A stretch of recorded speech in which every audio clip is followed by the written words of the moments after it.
Enjoy. Compliments of the final boss.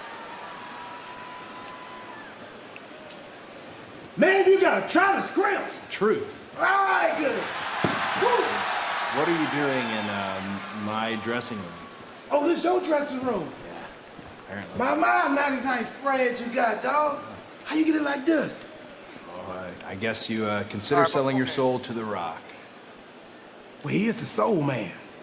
Before we I used play to watch him and Tony Atlas tag a lot when I was Forsaken, little. I'm gonna Yeah. give Maybe me you should time think with my about friend real quick. Maybe I should. I mean, look at all this nice stuff. You gonna keep it all to yourself? Don't be shellfish. You're right? You should have more than that. Go ahead, help yourself. You don't mind? Yeah, no, I don't mind. I don't mind. Why don't you block? You think maybe you can see if The Rock can get us some jelly rolls added to the list next time? Yo, bro, what is this game? Yeah. Appreciate it, cool. I'm gonna slide right here if you don't mind.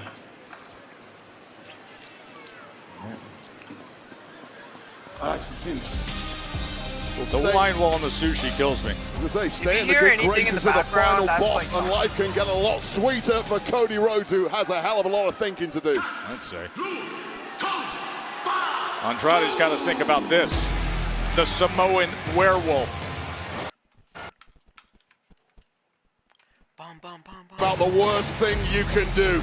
Try and think about anything else. This is gonna get nasty.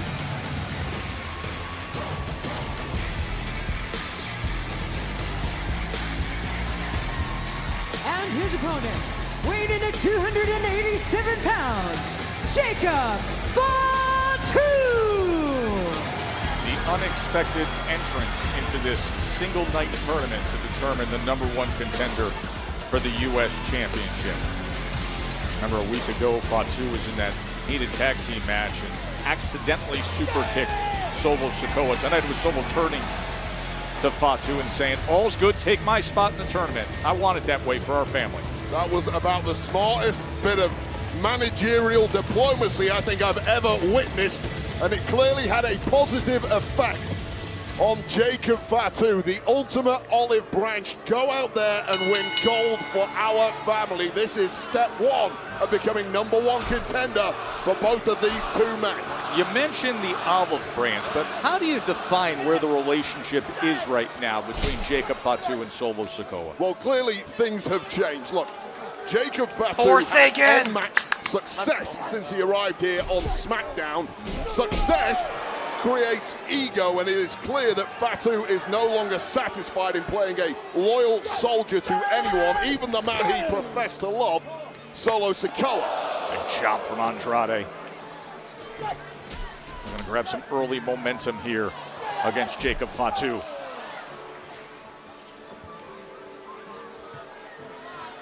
Going up top, crossbody. Connected a beauty, and has completely shocked and awed Jacob Fatu from the very beginning here.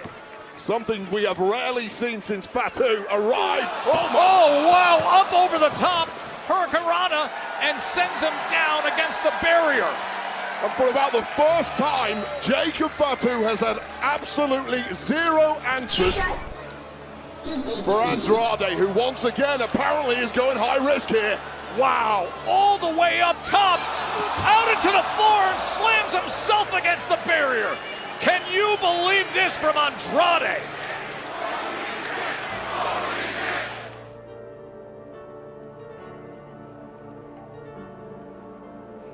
Bro, why did she keep DMing me? Also, why? Well, both men have had the stuffing knocked out of them in the early goings of this one. It was all Andrade who took a massive risk with that moonsault to the outside and managed to hurt himself in the process, colliding with our security barrier. But now, once again, it's Andrade with all the momentum.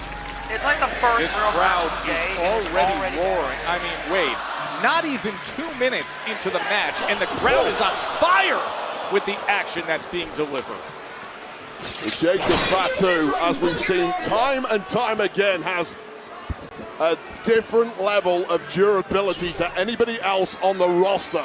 And after that brutal beatdown he received in the early goings of this one, he seems back to his best. Fully recovered and now fully in control, ping-ponging Andrade around the ringside area. Now Fatu goes into beatdown mode. Lead 449, showdown's done. Trick shot.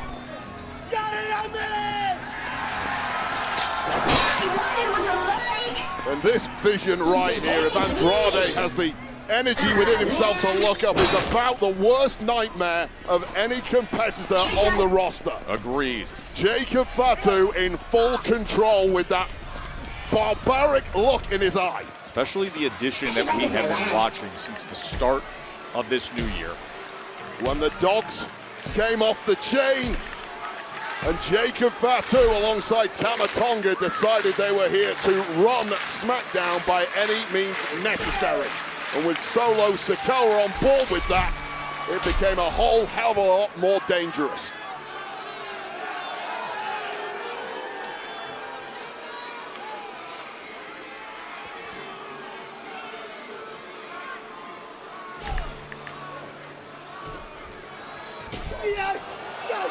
Pop up, Samoan drop.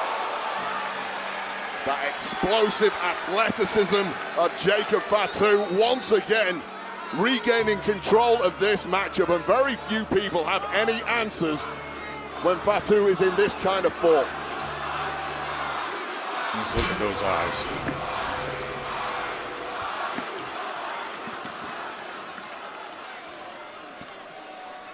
Oh, let's go. You realize it was only a few moments ago that Fatu even realized he was in competition tonight. Certainly no warm-ups needed for this man.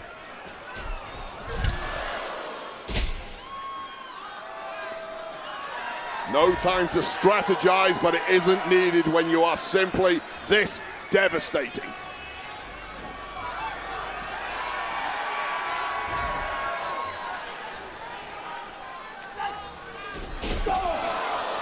Jacob Fatu and Andrade, the first of our U.S. Championship #1 contender qualifying matches tonight. We're going to have 3 of them, and then a triple threat to follow up at the end of the night. Andrade! Jacob Fatu going for that pop-up Samoan drop once again, but the athleticism of Andrade converting that into a poison Rana. And Andrade lives on. Take another look at this. You can see what Fatu was trying. But Andrade had very different ideas, spiking the Samoan on the top of his head. Prior to that, Jacob Fatu was controlling the action with a vicious assault. Well, both men have been dropping their atomic bombs on one another. It was a hot start from Andrade. The durability of Jacob Fatu in no doubt whatsoever, but is being tested once again here by the Mexican. And you talk about resistance and durability. That is what Fatu has, the ability to recover. But right now, Andrade is finding something deep into this match.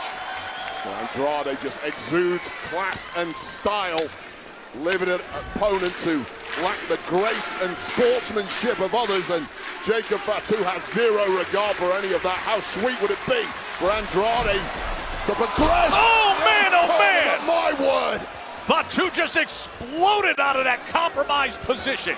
Well, Andrade just got smacked right into the middle of next week. He has absolutely no clue where he's at, because if he did, he wouldn't be putting himself in the corner. The running hip attack, and he gets out of the way and delivers a big kick up top. Well, right now, Andrade is completely on jelly legs, got out of the way of that hip attack just in the nick of time, but seems perhaps unable to capitalize.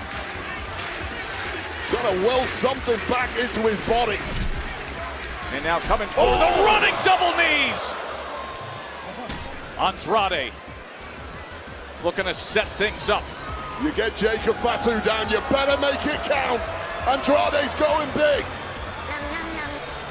Again up top, again the moonsault, doubles it up, and able to land for the win and advance. No, shoulder up from Fatu. Just a millisecond from victory with that double moonsault flip, completely catching Jacob Fatu unaware.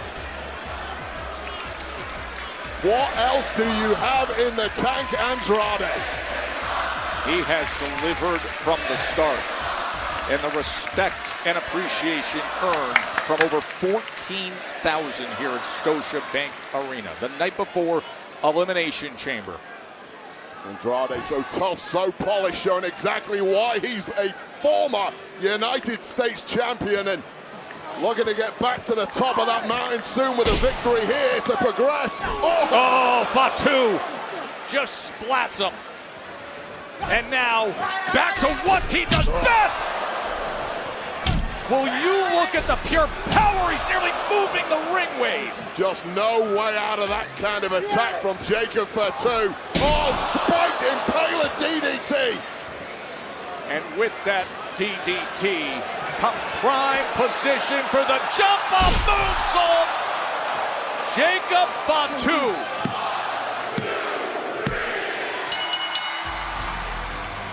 Here is your winner, Jacob Fatu! Well, the loosest cannon of them all progresses in the United States Championship #1 contender tournament. That double bounce moonsault doing the job like it has on everyone it's connected with. Andrade, after a game fight, put to bed, and we'll see Jacob Fatu fight once again later tonight in the triple threat final of this tournament. Remember, that happens tonight. That is the first of our 3 to get to our triple threat to find out who is the #1 contender for the U.S. Championship. Wade, you know, for months you and I have been having the conversation saying that the tag team division here is as deep and as highly competitive as any in the industry. We've also found out chaotic and very unpredictable. The return in actions of the Street Profits, a big reason why, like what happened last week. Yeah, one of the most shocking moments of last week's show. Pretty Deadly and DIY were contesting the tag titles. Street Profits hit the ring and took out everyone in sight. The Motor City Machine Guns would shortly come down and try and sort things out after they were jumped by the Profits at the Royal Rumble. They attempted but ultimately failed in getting payback as the Street Profits simply laid an entire tag division to waste before our eyes. Profits looking stronger than ever. What's going on with you two? Look, GM, gonna keep it a buck with you. 3 months of us getting put on the show and not getting our WWE Tag Team Championship match that you promised us, we're not stopping anything we're doing until it happens. Look, I appreciate that, and I appreciate the respect, but listen, that's not the way we handle... Bienvenidos de regreso. Welcome back. I'm really happy you guys are back because what that means is you're finally ready to apologize to me and my familia for falsely accusing them of taking you out. So let's hear it. That's why we're here. Nah, Santos. We ain't apologizing for nothing. Good. Good. Even better. Because if you're not apologizing, then we're gonna beat it out of you. What's good then? Okay, good. All right. Santos, save that energy for LA Knight. You play your cards right, you're 2 wins away from a U.S. title shot. Think about it. Now, you two, it's Street Profits and Los Garza one-on-one tonight, and you know that's serious implications for the tag team titles. So I suggest you all go cool your jets and get ready for your matches. Say less, boss. Let's go. Go get ready. We'll discuss that apology later. Don't worry about it.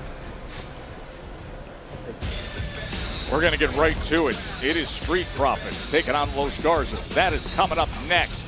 Friday Night SmackDown continues on from Toronto.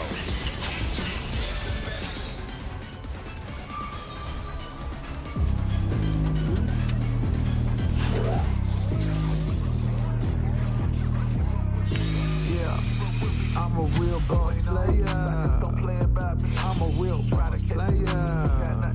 I'm a real boss player. I know what it takes to put it in, right? You know I'm the man, you know that damn right. I ain't play no games, you gotta act right. I'm too swift on my toes to get caught up with. Tonight only. Free shipping on qualifying orders.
Toronto, Ontario, Canada. CN Tower right in the middle of the 6. And we'd like to extend a special thank you to Poppy for New Way Out. That's the official theme song of WWE Elimination Chamber. And New Way Out is featured on the album Negative Spaces. Folks, that's available on Apple Music and Spotify. Great job by Poppy. Of course, a huge weekend here in Toronto. It all gets started for you with the countdown show to Elimination Chamber at 5 Eastern, 2 Pacific. The PLE begins with coverage starting at 7 Eastern, streaming on WWE, on Peacock, and then all the reaction, all the analysis, all the post-match interviews. Join us on the post-show.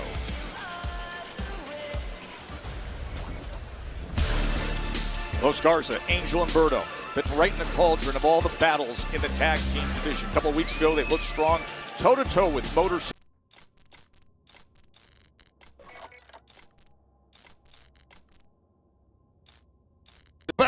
At the fact that it was a false accusation, they get a chance for payback here. Angelo Dawkins, Montez Ford back to full health. But even when they were injured, they were disruptive. Like we saw at the Royal Rumble and the Tag Team Championship match. Wait. Wait a second. Speaking of disruptive. It's the Tag Champs DIY who were dropped by the Street Profits both last week and at the Royal Rumble. They are here, apparently, for their pound of flesh. Look at Johnny Gargano right in the face of Tez. Oh, keep your eyes peeled. There's a lot of bad blood within these tag ranks. Yeah, meanwhile, Angel and Berto, they're saying, hey, don't forget us. We'll get after it too.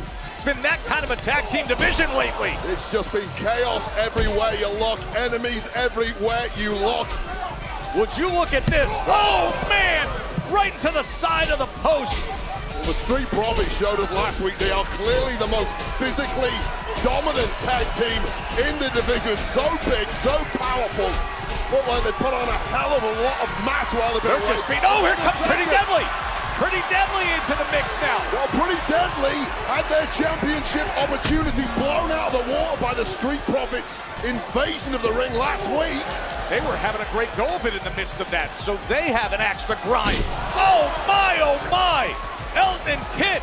This has been a very different side of Pretty Deadly than the one we've seen in the past. More vicious than ever, but now it's DIY looking to make a statement on anything that moves. We're the champs for a reason, boys. And meanwhile, the ring is surrounded by security trying to break things up, and Motor City Machine Guns enter the fray. Well, the former champs, Motor City Machine Guns, who have more reason than anyone to be angry. They've had multiple tag team championship opportunities blown out the water with several attacks. I mean, WWE Security is sitting there helpless and hopeless right now as the entire tag team division has decided they're here to brawl. Well, and now look at this face-off. Helpless and hopeless describes GM Nick Aldis's management of this division, which has descended into sheer chaos. Everybody is going at it from high above to in the midst of the ring. It is pure on attack mode. Just keep your hands up because punches are coming left, right, and center no matter what team you're on. Los Garza was waiting for the match. The next thing you know, DIY went on the attack against the Street Profits. And now Angel and Berto are trying to clean things up. There are just zero loyalties or... Oh! My God, Berto going high. Pretty Deadly and 6 members of the security force are laid out on the floor. And now Shelley and Sabin trying to get the best of Ford and Dawkins. The two veterans of the tag rank. And here comes Gargano. Once again, bouncing back on the tag team. This is just a massive brawl, and there is zero chance security can get any form of control here. They've given up. Everywhere you look, it never stops. Unbelievable action here. And all teams refusing to back off, refusing to stay down. Finally, it looks like a semblance of control is starting to be had by our security team. Officials, referees, security, trying to control things. What an absolute mess in the SmackDown Tag Division, and still the brawl's going on. This is crazy.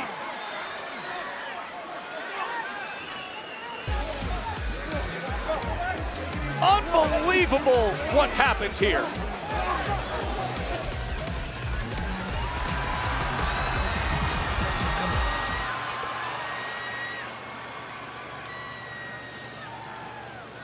I know you've got a lot on your mind right now, Cody. I'm not planning to add to it. Big decision to make tomorrow that could change your life and your family's life for generations. If I was in your position, I have no idea what I would do. I remember a decade ago, you and I were so low in the card, we would have done anything in the world to get to the top, and look at us both now. It was really telling to me. When The Rock made the offer, he didn't reply right away. I said a lot. And I don't know what he's gonna do when you finally say yes and he finds out you sold your soul a long time ago. Could the course of Cody Rhodes take a very different turn? That's ahead.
Nom nom nom.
Not get better than this. Dateline Earth WA!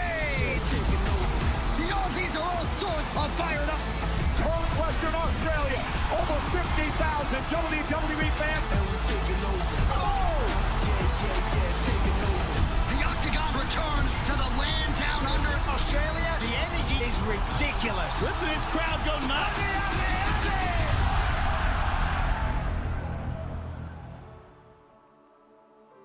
We're This is excellent news. We're returning to Perth, Western Australia in 2025. It'll be a weekend takeover. You can stay tuned at WWE.com and WWE on all social media platforms for more information when it becomes available. Remember, a year ago, Elimination Chamber, Rhea the big win, Drew the big win. Back to Perth.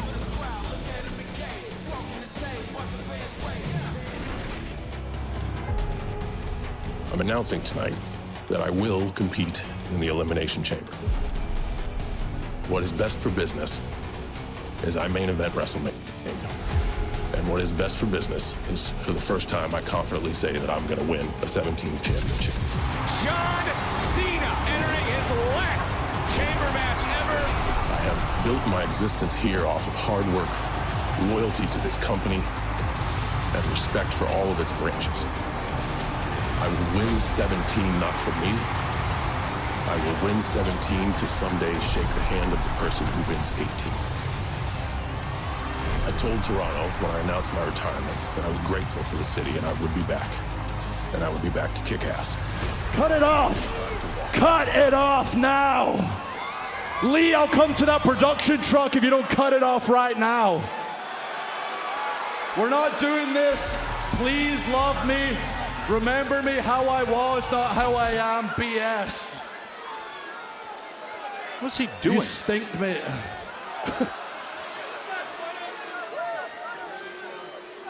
John, I guess you either die the hero or live long enough to see yourself become the hypocrite. Toronto! Do you all remember? Oh, boy.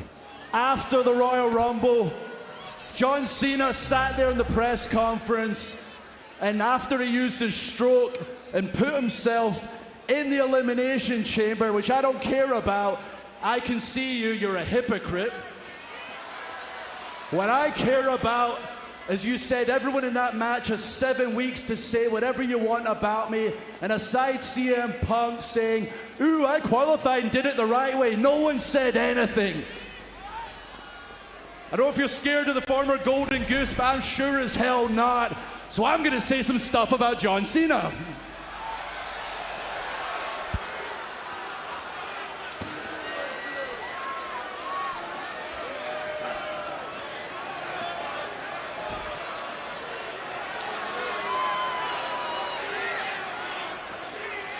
I can't help but wonder what John Cena 2010, 2011 would say about present day John Cena.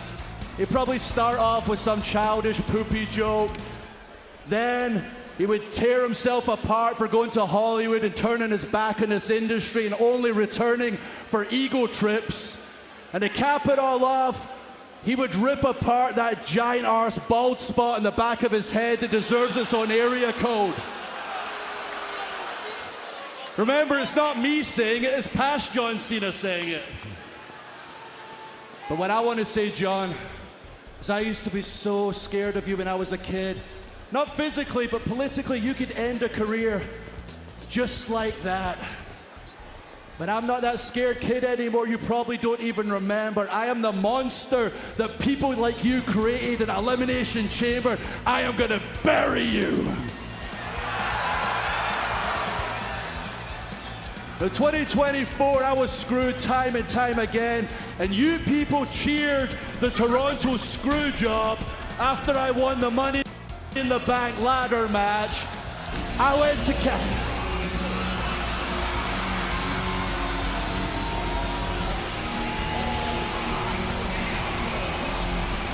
Damian Priest, who will be in the Elimination Chamber with Drew McIntyre tomorrow night, has apparently heard enough from the Scottish Warrior. Yeah, the other massive acquisition by SmackDown GM Nick Aldis, the man who cashed in on Drew McIntyre WrestleMania 40.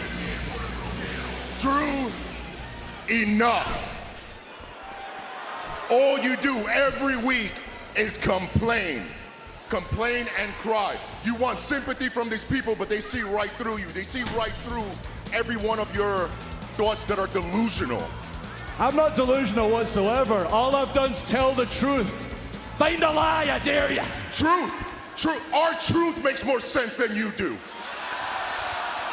You want truth? Truth is, I hear that you're upset about the position you have in the company because of a hell of a year that you had. Yeah, because I got screwed over and over and over again. Well, let's go over this great year you had. You won the world title at WrestleMania, but because of this weird obsession with Punk, I cashed in on your ass.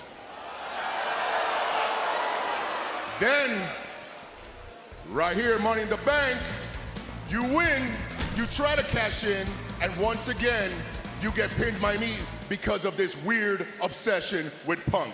I did not have a weird obsession with Punk. You don't have a weird... Look at you right now! You look ridiculous. Yeah, I dropped the pipe bombs now. Drew, look, tomorrow at the Chamber, the goal is to win and go to WrestleMania. But I'm going to take pride in pinning your ass in the ring tomorrow.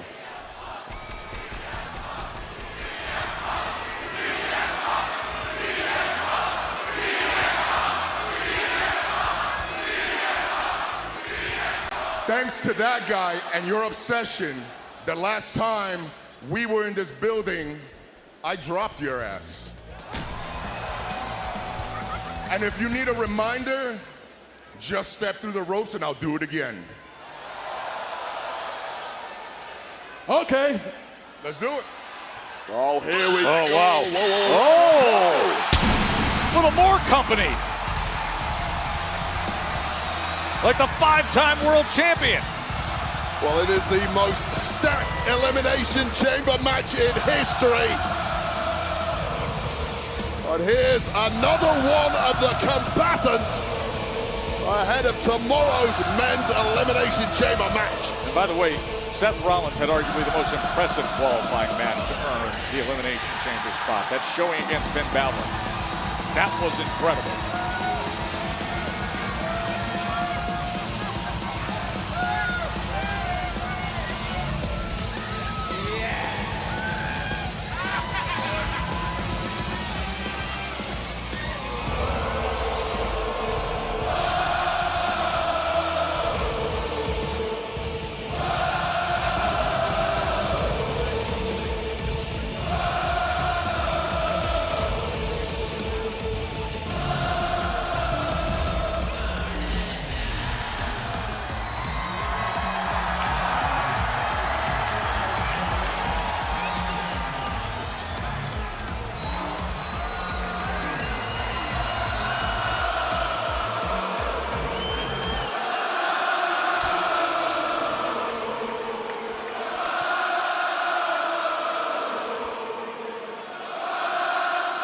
Sorry, boys, I had to get that one in. It's been a while since I've been on SmackDown. Thank you, Toronto. I love you. Gentlemen, look at us, the three of us, the three amigos, back together again at the scene of the crime. And you guys, you were having so much fun reminiscing about Money in the Bank. I figured I'd come out here and join the party with all the lovely folks here in Toronto. You see, I have some very specific memories about that night. I remember that if it weren't for some questionable officiating, if it weren't for CM Punk having a sleepover under the ring, and if it weren't for this moron here having the absolute worst Money in the Bank cash-in of all time, I would have beat your ass for the WWE World Heavyweight Championship. But I ain't here to talk about the past. I'm here to talk about the future. And I got news for you two morons. This ain't the same Seth Rollins that hobbled into WrestleMania last year. As a matter of fact, I feel as good as I look. And what that means for you, and anybody else in that chamber tomorrow, you don't stand a chance.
Is it great to be alive on a Friday in Toronto?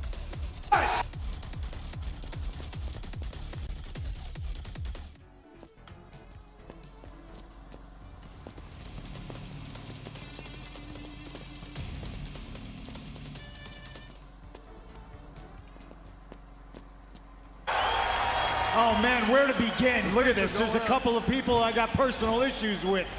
If you don't mind, wait.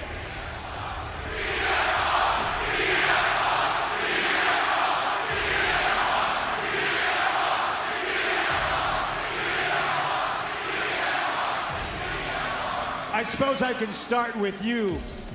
You feel as good as you look? Fantastic. Because you look like an oven mitt, and I cooked you January 6th. And I'm going to cook you again in the chamber tomorrow. Priest, me and you are cool. I have no personal issue with you. But if that cage door opens, and it's me and you tomorrow, no quarter ass, none given, you will be collateral damage. You obsessed with me, you obsessed with me, and I'm obsessed with this. I'm obsessed with one thing. I'm obsessed with my road to WrestleMania. I'm obsessed with my main event. First time ever, and if I gotta beat every single one of you in the Elimination Chamber to do it, I will do it. And on top of all this drama, now we got somebody buying souls. And somebody had the audacity to ask me if I would sell my soul. Souls, if that's something that you believe in, and Drew, I know you do because you one time prayed for my demise. But I know you don't even have a soul to sell because I snatched yours at Hell in the Cell in October. Everybody here better get real serious real fast, and I know you're gonna have a hard time dealing with that based on the way you like to dress. But you're all dealing with Hell in the Cell CM Punk come tomorrow. So if each and every single one of you wake up tomorrow morning and don't feel like showing up, just like John Cena decided to embark on a retirement tour and decided not to show up, I understand. This is not about you. This is about me. You will not main event WrestleMania. Not over my dead body. Oh, yes, I will. Oh, no, you don't stand a chance, sir. If it ain't me, it damn sure ain't gonna be you. I can promise you that. So, Seth, I beat you last year for the world title WrestleMania, and it's been 6 months now. You're due an injury. I owe you one in tomorrow Elimination Chamber. I'm taking your ass out. I have kicked your ass for duty, for profit, and tomorrow I do it for fun. Drew, I don't even know why you're talking right now. Everybody knows when the chamber's over, all you're gonna be doing is complaining on the internet. Yeah, do something. You understand? It's over for you, Punk. All those chants, they're gonna die tomorrow with your WrestleMania dreams. Cena! Oh, what did he say about Cena showing up? Oh, it's Cena! It's Cena! 16. It's Cena! What? Really? It's the Maverick! God, bro, come on, I'll him. No, Really? loser, Paul. And once again, you can't see John Cena. But you do see another Not man loser who will Paul, be bro. competing in tomorrow's Elimination Chamber. The only non-former world champion in the match. Oh, what happened, Toronto? Y'all thought that was John Cena. Face it, Canada. John Cena doesn't care about you. You can't see him, but you can see me.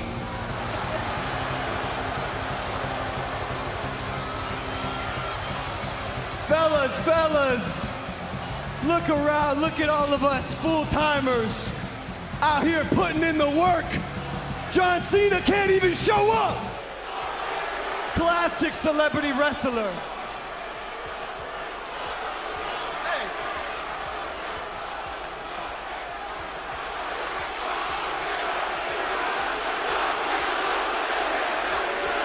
Y'all don't mean that. Where's CM Punk? CM Punk. You know what? Over here, you idiot. Nah. Let's start with someone else. Who's that? Who's that guy right there in the red? Seth Rollins. The peacock of WWE, yeah? Look guys, I wore curtains to work.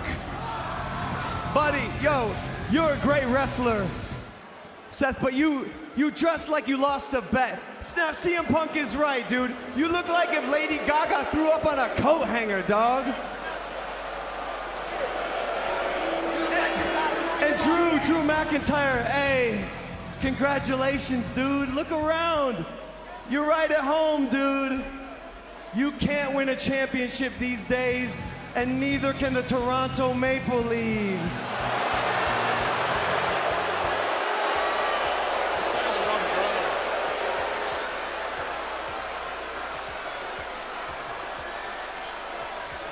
And Damien, I'll be honest with you, I barely know anything about you. Irrelevancy, right? Can't relate. But yo, I did hear you used to be a world champion, right? Which is crazy because I guess it just goes to show that you can have a priest standing in the middle of that ring. And still, I remain the answer to WWE's prayers. And CM Punk, I wish I could see you right now over everyone standing, giving me an ovation. I'm right over here, and if you dare to be this boring tomorrow, you're in for it, buddy. Look. I see that expression on your face. Such a stupid look, man. I'd say I'd like to smack that expression off your face, but I did that on Monday. How's your jaw, buddy? I'll come show you. Yeah. Look, I'll see you fools tomorrow when I win the Elimination Chamber. Hit John's music. Hit my music.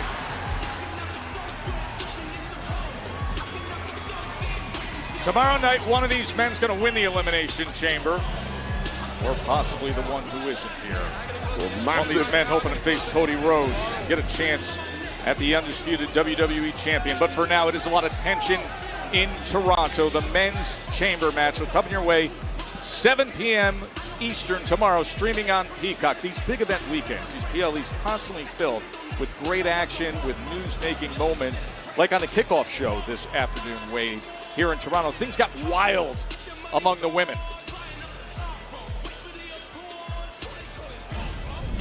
Did you two attack Jade Cargill and take her out of action so you could have an opportunity to win the tag titles? I don't miss her, Michael. Do you miss her? I know these people don't miss her. It's not like our women's division is lacking anything. We are thriving.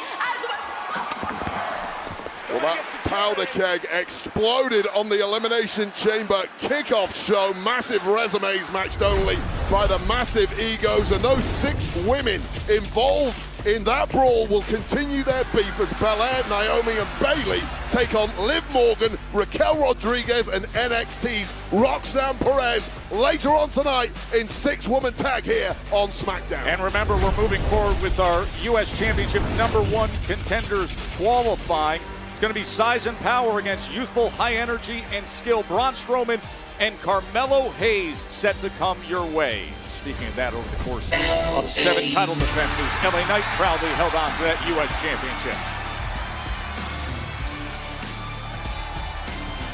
And now desperate to maintain his lofty status. The following is a United States Championship #1 contender qualifying match. Introducing first, from Los Angeles, California, weighing in at 240 pounds, LA Knight.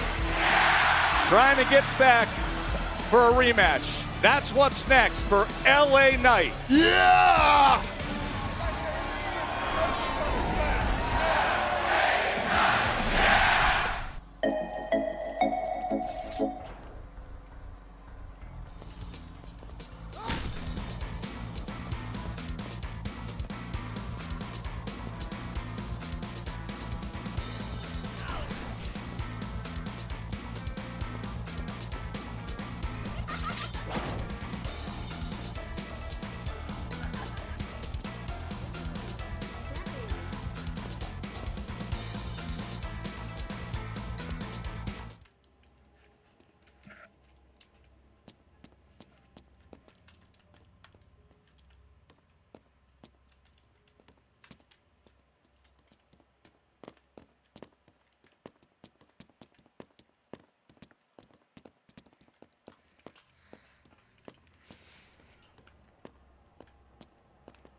going up.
That WWE Evolve.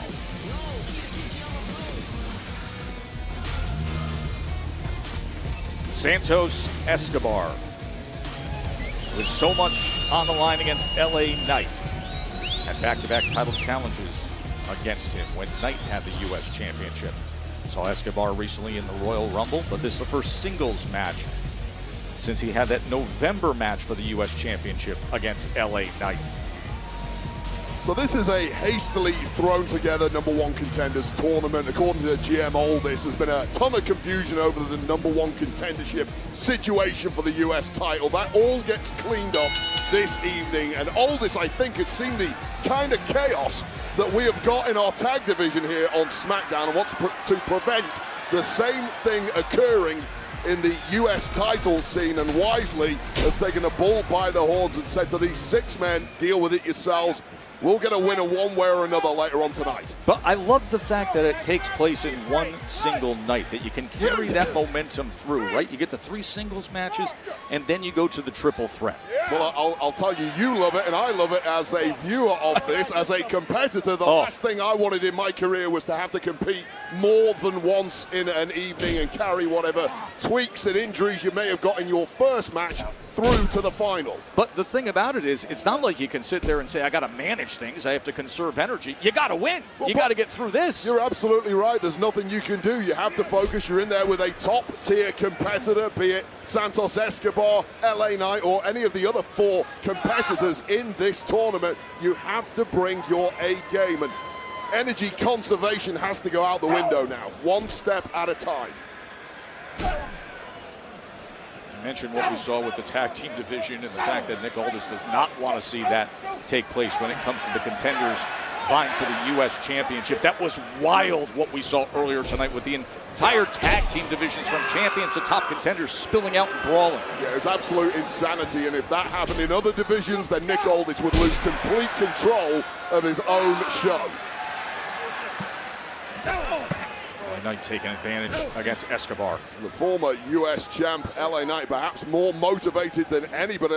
Let's not forget, in last week's tag match, LA Knight got taken out by the United States champ, Shinsuke Nakamura, who was lurking at ringside until he made his presence felt on the back of LA Knight's head.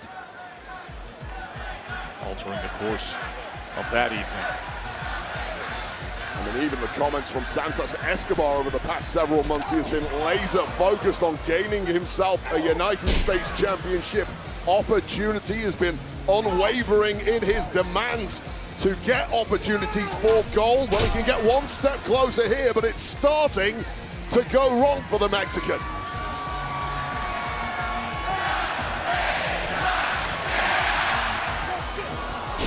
Escobar able to get out of the way and delivers a big kick up top. The Emperor of Lucha Libre is nimble as they come, and he's got a deep bag of tricks to go with it. Knight has his work cut out now because Santos Escobar has gained the upper hand. As calculating and devious as they come, but LA Knight, the megastar, just one step ahead. And now looking to take this airborne. Oh, he looks to go sliding through. Escobar getting out of the way. And now reversing things. Oh! And the head of LA Knight into the steel stairs.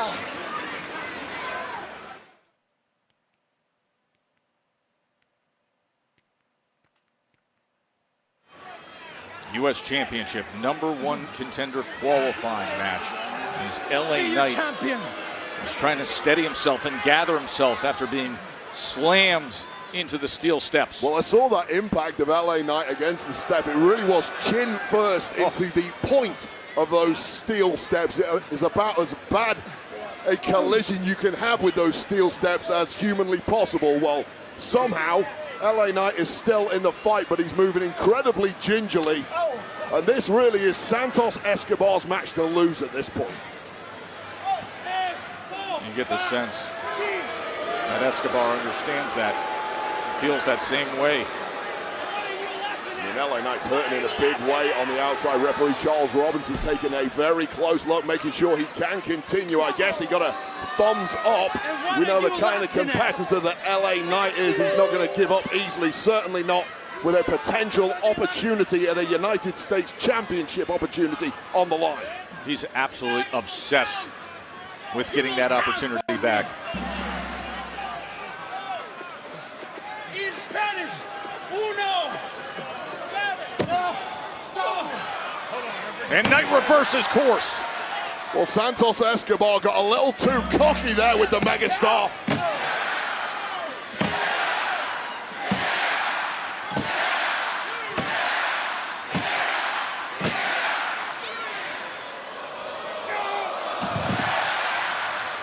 And just continues to wreck him across the announce desk.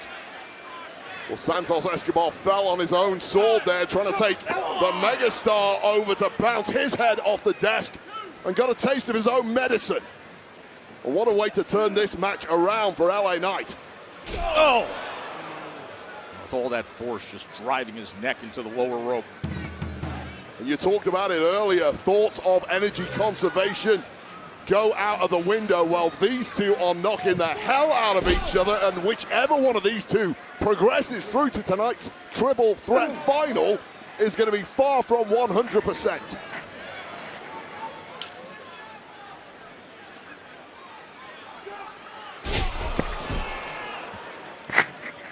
You can just tell both superstars now moving a little slower than they were in the early goings. The physical toll starting to show on their bodies. But it's the Emperor of Lucha Libre with the upper hand, looking to put the megastar away.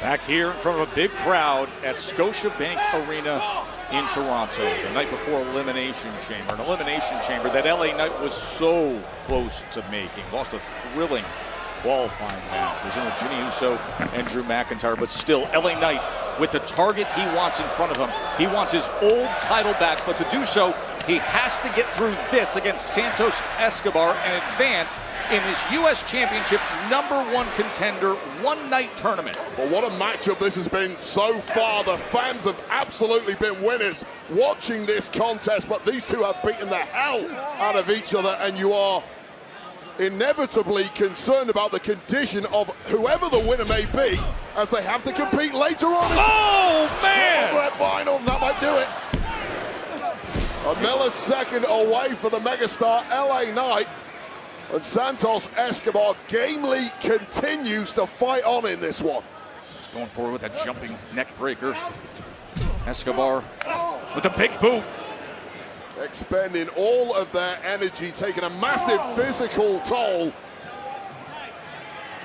Such is the desire and drive to continue in this tournament and try and earn yourself an opportunity at US champ Shinsuke Nakamura. Remember, we saw these two battling so much throughout the fall before Shinsuke Nakamura was able to take the championship away from LA Knight. Fought twice for the US title back in August, back in November, and Escobar felt like he was so close to grabbing that gold. LA Knight fading rapidly at this point. Santos Escobar just has too many answers. Knight looking to rally out of the corner. Well, he's tapping into some sort of energy reserve at this point, and it was badly needed for the megastar. Big slam. Now starting to look once again like the perpetual motion machine.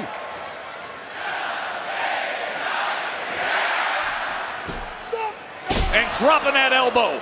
Well, that frenzy of energy taking over this arena here in Toronto.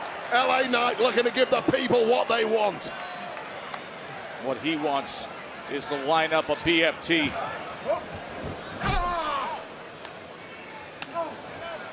Such a game competitor is Santos Escobar, who has won championships around the world, including in NXT.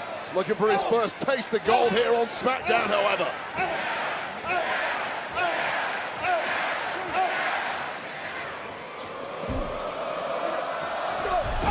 Oh, and Escobar trips him up, driving him right into that corner.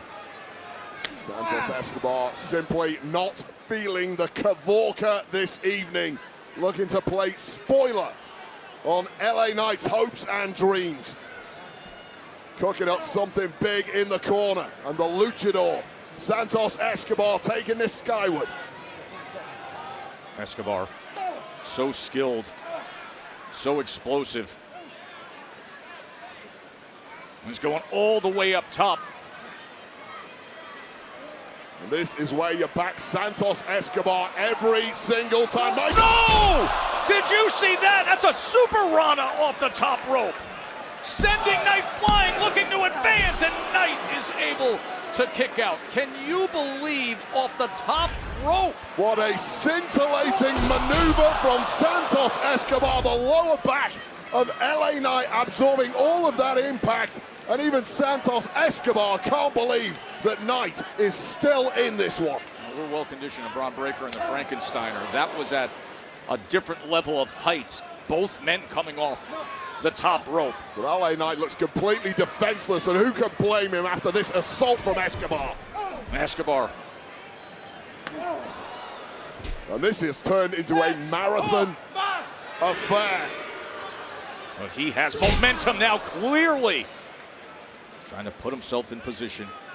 And the tank of LA Knight looks completely empty. I feel a pin there might have got the job done. But looking to win this in style is Escobar. He's going back up top. Looking for the crossbody. Oh! BFT in midair! BFT in midair! And that wins it! Here is your winner, LA Knight!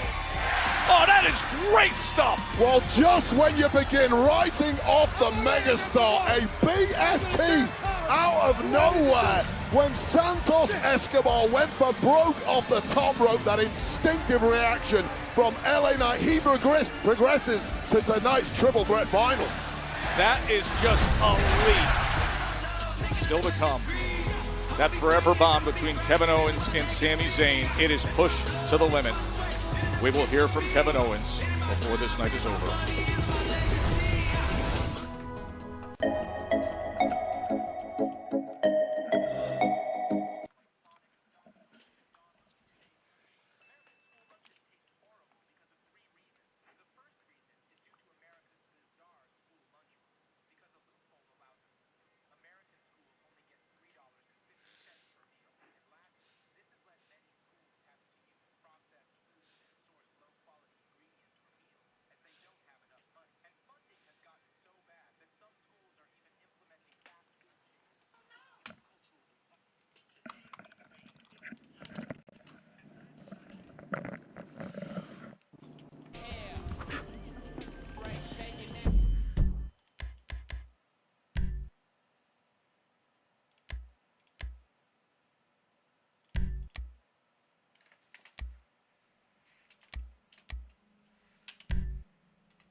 devil.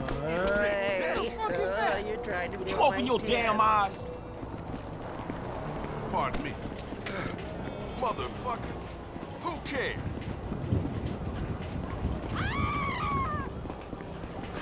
Man, that was crazy shit. No, man. Holy shit. These folks. Oh!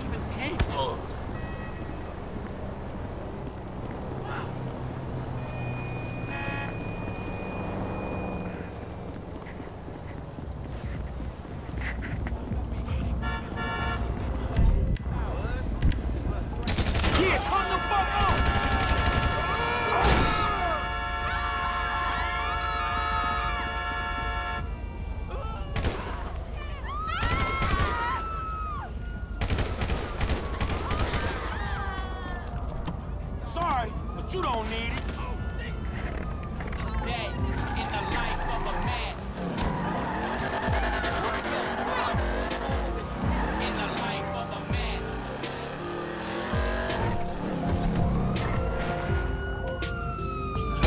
Fuck you! I knew you was pumped.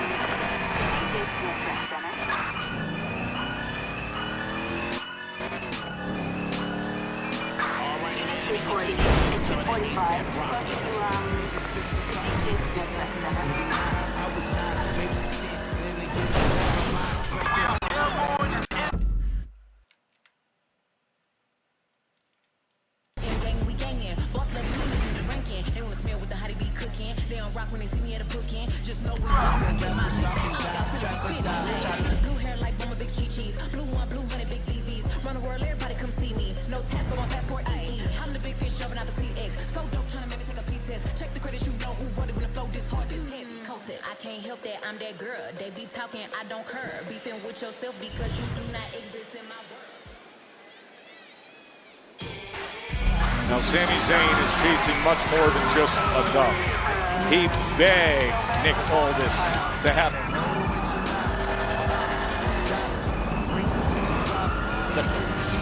It'll be an unsanctioned match against Kevin Owens. After back on February 3rd, Owens seriously injured Sami Zayn with a back in the house. Ladies and gentlemen, please welcome Sami Zayn! Well, Sami Zayn to me looks like a man on the march to his own funeral. And who can blame him? Because to me, Sami Zayn is emotional and irrational. He's far from 100%. He's medically unclearable. And now he has to compete in a match type that completely favours his opponent, Kevin Owens, tomorrow night at the Elimination Chamber. What an absolute mess Sami Zayn has got himself into.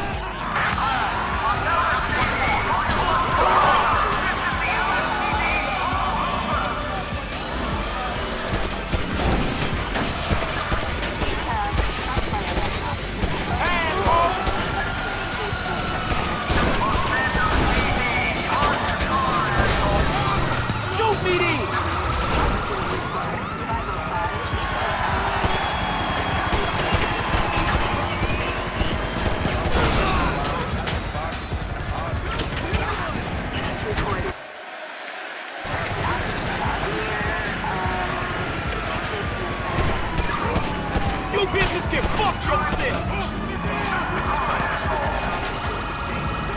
Kevin Owens.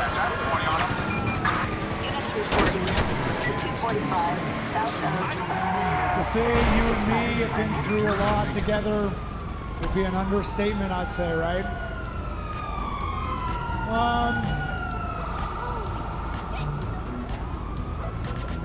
Here's the thing, Kevin. I feel like you've been doing a lot of running and a lot of hiding. You're hanging out in your car, you're shooting your selfie videos. Here's the thing. I know for a fact that you were in Toronto tonight. And I am standing in the middle of this ring right now. So you got something you want to say? I am inviting you out here out of respect.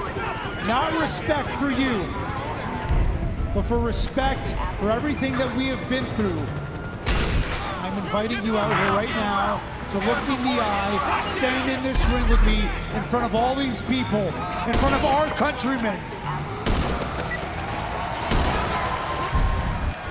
and say your final piece.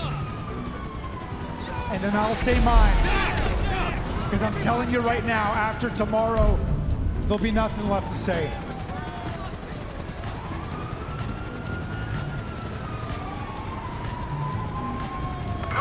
Sammy.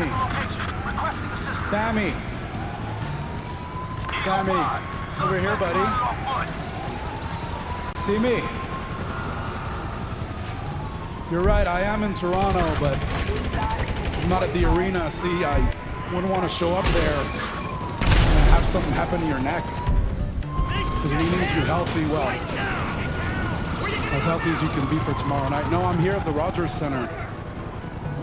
See, I wanted to take it all in. You know, you and I have had a lot of fights in Toronto, from Ted Reeves Arena to the fairgrounds in Markham, but never somewhere like this. This is as big as it gets. Tomorrow night is the biggest match we have ever had against each other. And here you are, this whole time trying to convince people that I am the bad guy in this situation. And the worst part is it's actually working. Some people actually believe you. I am not the bad guy. Everything that's happened to you so far, everything that happens to you tomorrow night, you fully deserve. And let me make one more thing clear. After tomorrow night, when it's all done, I've ended your career. And you're stuck to a wheelchair. And you can't provide financially for your family anymore. I just need you to know, I'm not gonna help them. I'm not gonna do anything for them. I'm gonna watch them suffer. Because this is all your fault.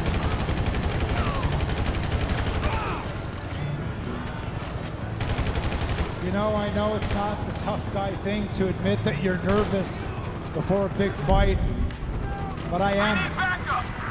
I've been nervous all week. All week I've had this nervous pit of my stomach feeling. But Kevin, I'm not nervous about what might happen to me.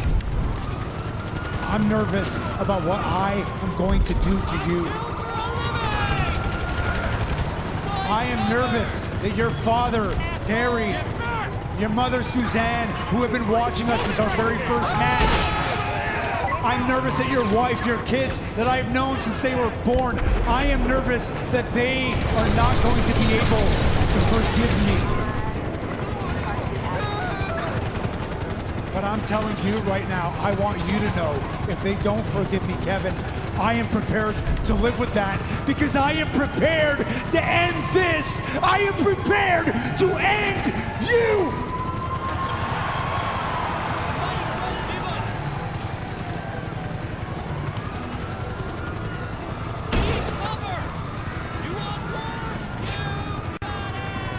You know,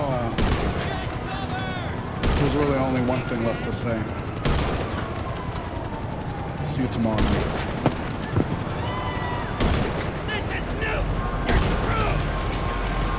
Kevin Owens seems ice cold and disconnected, and that is a terrifying position for Sami Zayn to be facing. We will see them tomorrow night. Sami KO on Peacock.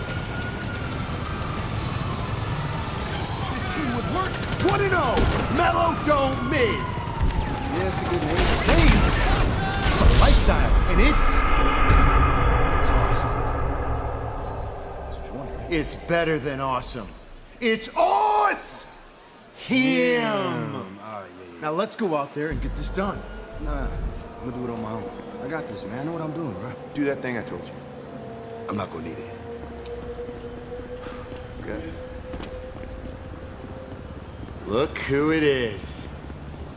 What's up, man? Hey, How are you? I'm good. You know what I'm saying? I got a dub with Herb, but I can't wait to spend some time. What are you gonna do? Hey, what's happening, homie? I live in Hollywood.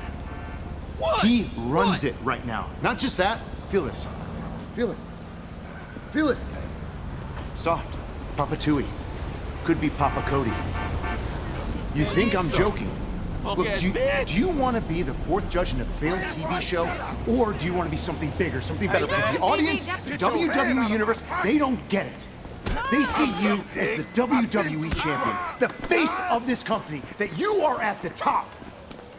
You and I both know that there is so much more. You want more.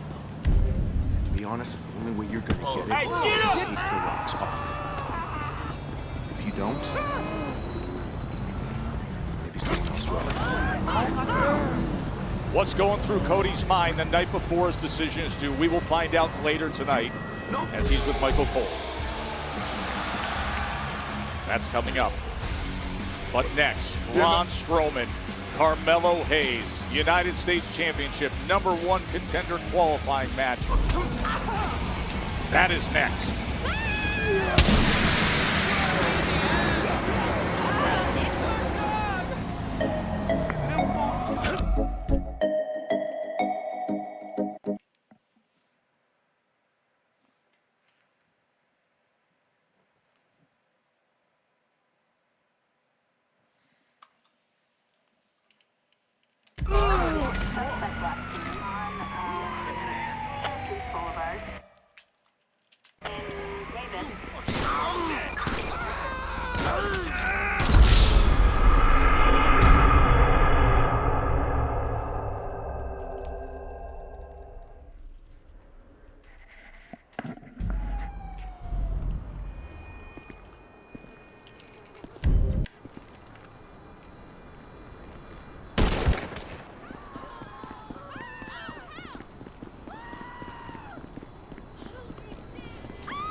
Shoot me then!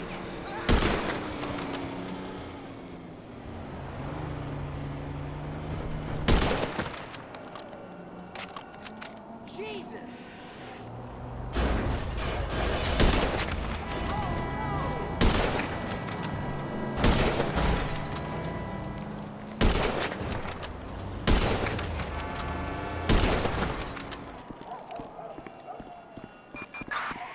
Report a 245 on Crusade Road.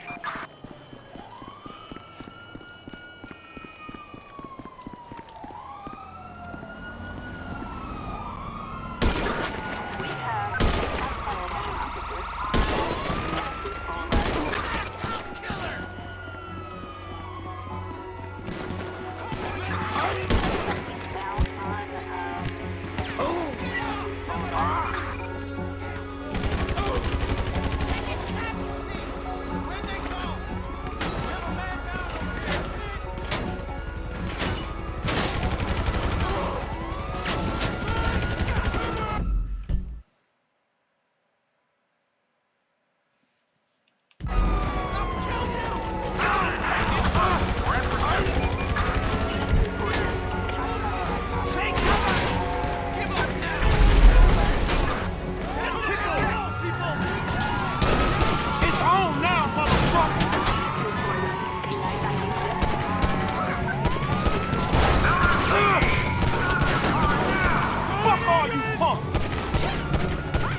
You bitches can fuck yourself! Shit, that was close!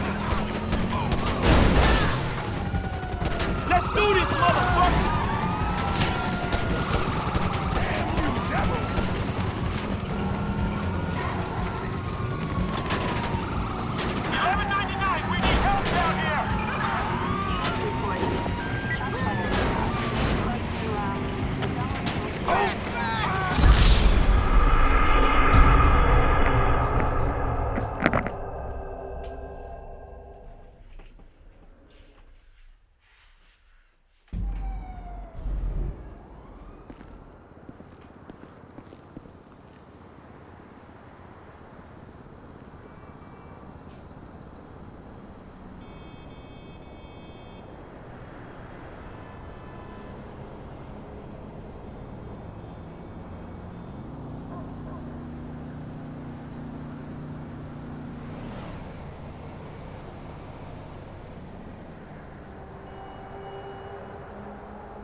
skip like most of this.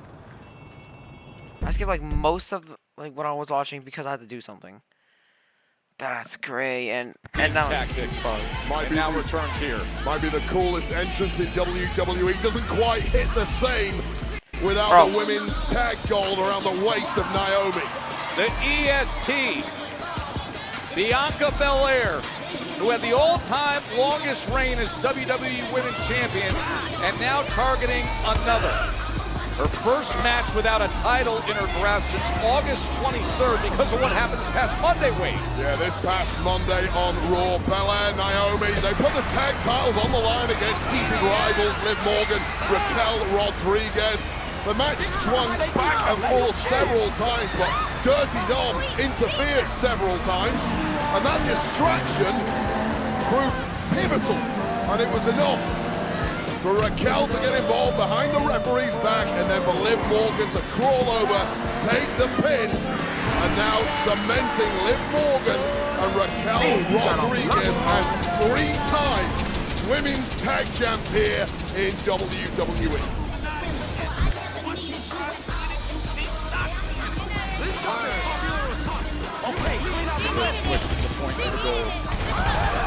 Even with the gold aside, there have been major issues, especially between Naomi Belair and Liv Morgan and Raquel Rodriguez. And Belair and Naomi convinced they have found the perpetrators of the Jade Cargill attack a couple of months ago. The jury's still out for me. The evidence provided thus far has been flimsy at best. Flimsy at best? Did you see the video? Of course I saw the video. That would not stand up in any court in the land. What? They were at the scene of the crime, walking away. Wait. 2 minutes after the fact. The ambulance staff were at the scene of the crime at the same time. We're not going to litigate this ringside in Toronto right now. We got 6-woman action with all these stars in the ring.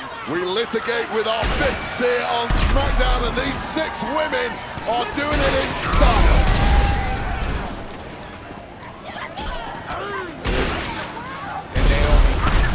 Left alone in the center of the ring is getting the best of it with the kicks. 5 of these women competing tomorrow night in the Elimination Chamber. There's Raquel Rodriguez, who's the odd woman out, did not qualify. Thanks in large part to Naomi and Belair's interference in her qualifier against NXT's Roxanne Perez, who ended up winning. Oh man! What a nasty lander there for Liv Morgan and the role model Bayley in rare form tonight. Look at Bayley, side to side with the dive. Bayley perhaps the greatest resume of anyone competing in tomorrow's Chamber. Jeez. I mean, she's not stopping. Back and forth she goes. Bayley taking control here in Toronto.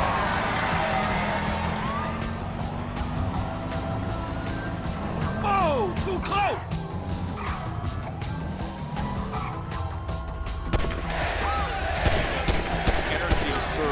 From Bayley.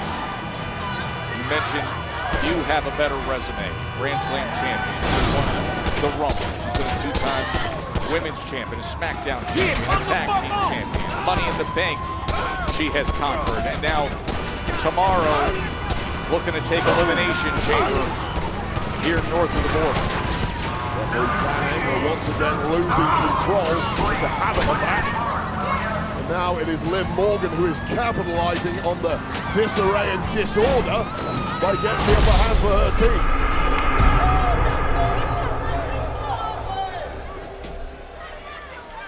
Seems to be a little bit of respect growing between Liv Morgan and Roxanne Perez. Didn't seem to be too much trust on their entrance, but perhaps impressed by the young prodigy's performance thus far, realizing they have to work together for one night at least.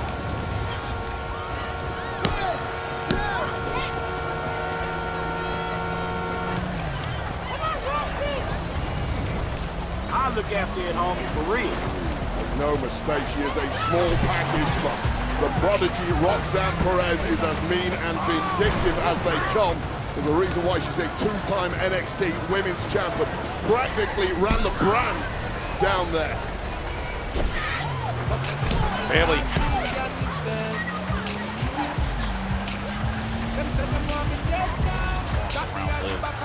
Control this. This really has been an episode of Bayley establishing some severe dominance in this match, sending a message not only to her opponents, but perhaps also her tag partners ahead of tomorrow's Elimination Chamber. But that might look at Rodriguez. Working on that left knee of Bayley. Not what you need 24 hours before stepping into the Women's Elimination Chamber match. That's exactly the conversation that we were going down the path of having earlier. How do you manage things knowing what's coming up in 24 hours? Well, the best thing you can do is wrap yourself up in cotton wool and stay well clear of competition, especially with someone as powerful as Raquel Rodriguez. One half of the women's tag champs, Raquel Rodriguez, who is still rather angry that she did not make it into the Elimination Chamber match. You have to think Liv Morgan is equally upset about that. How much easier would it have been for those two to get victory in the chamber had they been able to work as a tandem in the matchup, much like Belair and Naomi will be able to.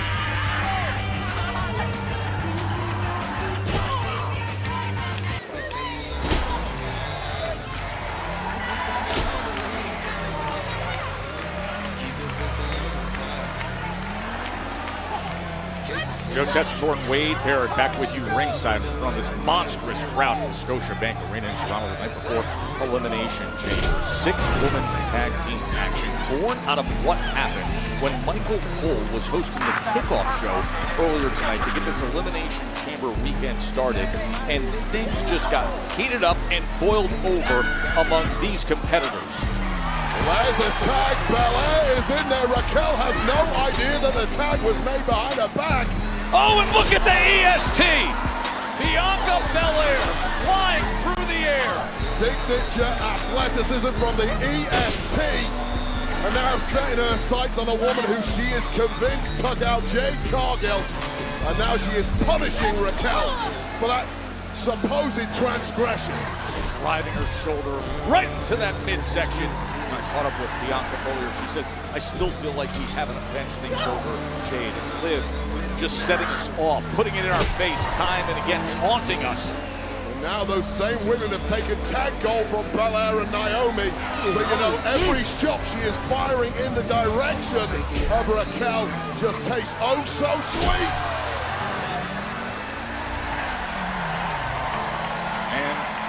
Getting the roar of this crowd. Showing up, showing out. It's the Bianca Belair story. Hey, you don't scream drive So into the cover. Out by Rodriguez. Oh, extra stank in every shot that Belair is throwing. All of the grit and drive in the world, laser focused on poor Raquel Rodriguez. Mentioned earlier, first time since August that she hasn't been grasping hold. 4 days removed from those circumstances, how they lost the tag championships. Liv came charging in. Did her best to save her tag team partner, but Belair simply unglued, and it is Naomi now who is the legal woman on that side. You see the height then crashing down that head of Raquel. How much abuse has Raquel taken already, but still there's something left in the tank. Are you looking This for one she was looking defense for the or split leg. Instead, Raquel Rodriguez getting her up top, sending her on top of that top rope. Draping the throat of Naomi across the top rope, and it was the prodigy Roxanne Perez who tagged herself in there, much to the chagrin of Raquel. And now we're going to get to see what NXT's finest can do. Been quite the run for Roxanne Perez. Been unthinkable. Storybook, and if she can pull off the unthinkable tomorrow and head to WrestleMania, wow, what a story that would be. Bayley wants back in. shit, man? Some other dudes feeling that lead. There's that flying elbow drop, and Bayley hooks the leg. Well, flush to the jaw of Roxanne, and Liv Morgan had to be on point with that breakup, or it was over, but that's what you get as reward. And this one breaking down again, shots getting fired in every direction. Was that spine buster sent Liv flying out. And now out over the top rope goes Naomi and Raquel. So the scene of a car crash at ringside, and here to reap the benefits is Bailey, but no, denied by Perez. Wait! Attempted that pop.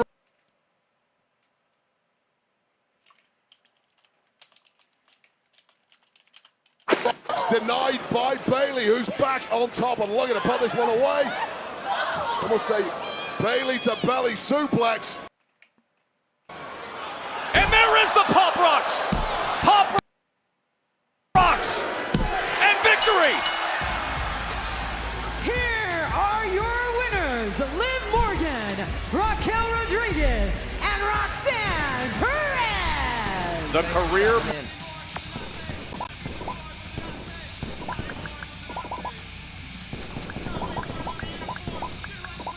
And now on the precipice of having, wait a second, oh God. Alexa Bliss.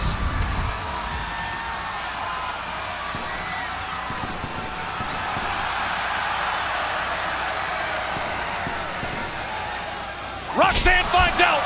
Abigail DDT.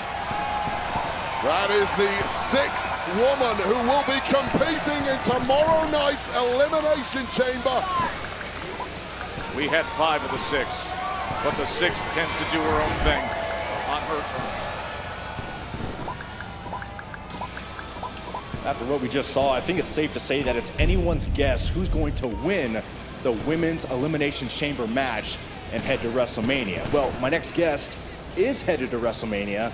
She is the winner of the 2025 Royal Rumble, the Queen, Charlotte Flair. You're a genetic experiment gone wrong, dog. Charlotte, I'm really curious to find out what you think about the tag team of your WrestleMania opponent, Tiffany Stratton and Trish Stratus, tomorrow night at Elimination Chamber.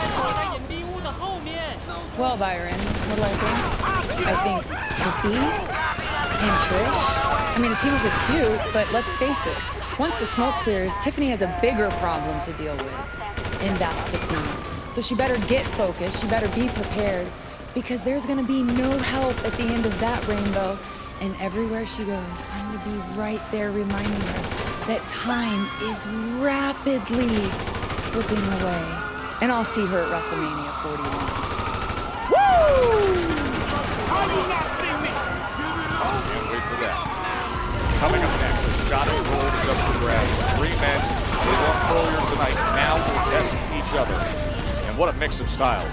LA Knight, Jacob Fatu, and Carmelo Hayes. The upset-seeking Carmelo Hayes, U.S. Championship #1 contender, triple threat match. Don't go anywhere.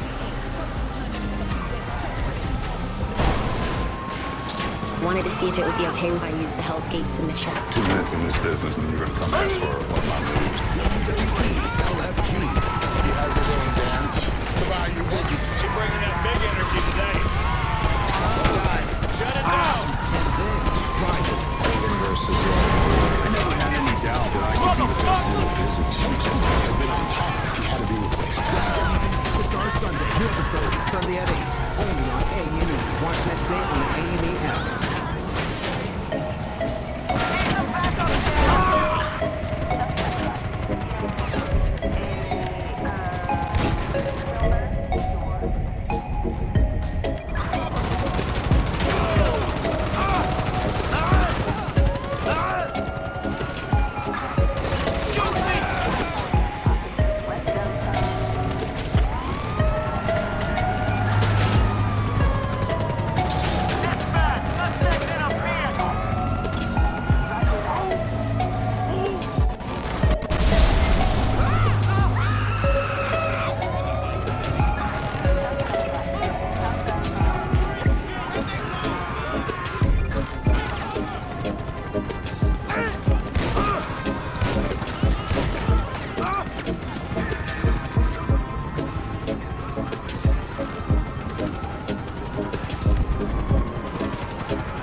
Complex Con in Las Vegas. He helped us to usher in the Netflix era on January 6th. Now, this Saturday, he'll be in the Rogers Center in Toronto for Elimination Chamber. I'll see you there, Travis Scott. From one global superstar, Travis Scott, Toronto, to another, the final boss, who posted on X simply this: soul. Is that a message for Cody Rhodes? Look at that image of the final boss, The Rock, and Travis Scott. Well, speaking of the final boss, streaming live on WWE on Peacock tomorrow night is the Elimination Chamber, live from Toronto's Rogers Center. We're going to hear from Cody Rhodes here shortly on SmackDown, but tomorrow night, the American Nightmare will be face-to-face with The Rock. Will Cody Rhodes sell his soul to the final boss? Yeah, Cody and Michael Cole one-on-one coming up in moments. Plus, can you imagine what it's going to sound like when a full stadium crowd welcomes their homegrown Hall of Famer? Trish Stratus back, Tiffany Stratton. They have to get back at Nia Jax and Candice LeRae.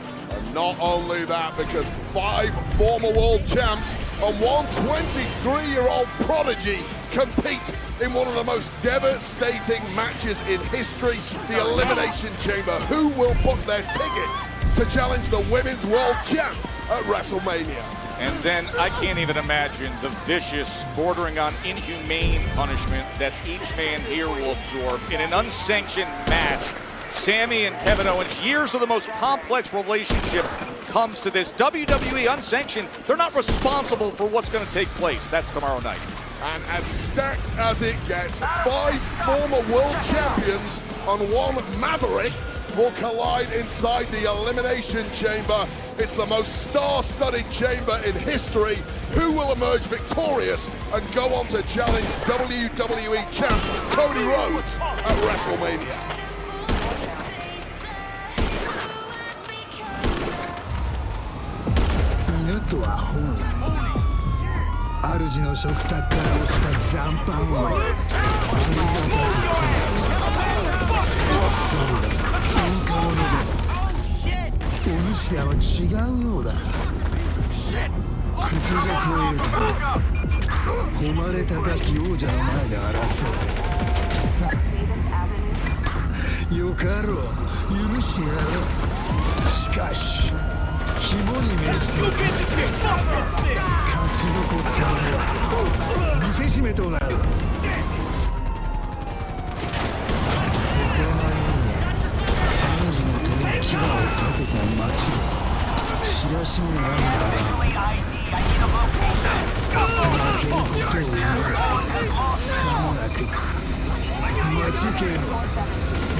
Let's see what you got. Move.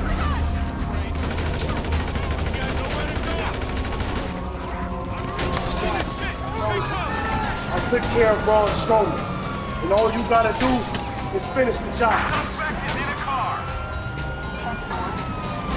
Okay, LA Knight, come on with it. Carmelo, come on with it. Like I said before, it's either you lay down or I will beat your ass down. Hell, I'm America's most wanted. Hell, I'm a menace to society. Hey, let's keep it 100. That U.S. title is coming to me. Shit, stay. I hope you're watching right now, because then you're gonna understand whoever get in my way, I'm a dog walk that ass. The distinct arrival of one of the most feared men in the entire industry. Talking is supposed to humanize a monster. It just makes it even more terrifying when Jacob Fatu opens his mouth.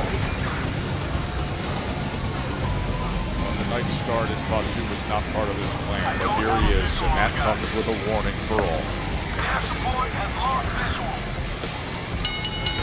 The following is a United States Championship #1 contender triple threat match. Introducing first, weighing in at 287 pounds, Jacob Fatu. There's no more fawning sentinel at the right hand of Solo Sikoa. Instead, it was Solo who opened up gifted this opportunity for Jacob, who now earned it to get to this point. So here we go. Triple threat. Carmelo Hayes, spot 2, and LA Knight. Yeah! Fuck on, you punk!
A lot of big WWE World in Vegas, April 17th through 21st. WWE and Fanatics Events have announced the 5-day event. It features the immersive fan experiences, the largest WWE superstore in WrestleMania history. Tickets are on sale now via fanaticsevents.com/WWE. That's going to be something to see.